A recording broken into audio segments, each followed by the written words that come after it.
Hello, today I am working really hard to package, make products, and get my orders shipped out. I'm trying to beat a deadline before the 15th of this month so that my customers will receive their packages before Christmas. Please put your order in if you want any products. And what I need to do now, I have a few more products that I need to get packaged up and get them to the post office. So I'm going to get back. It is the next morning.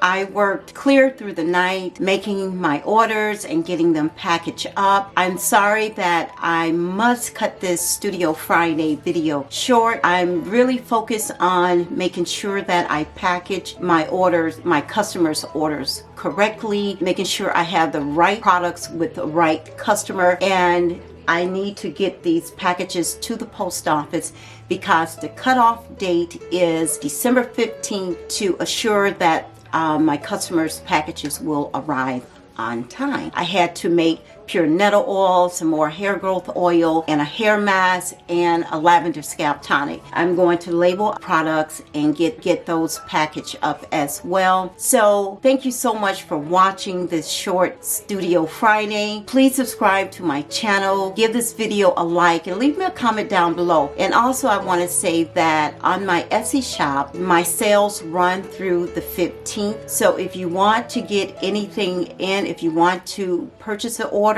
if you want to purchase some products, it will end Friday, December 15th, midnight. So it will end. So get your order in, and I can't guarantee that I will get them. Of course, I won't get them to the post office before the 15th because by the time you see this video, the orders have gone out to my customers. This completes this video, and I'll see you in my next one. Bye-bye.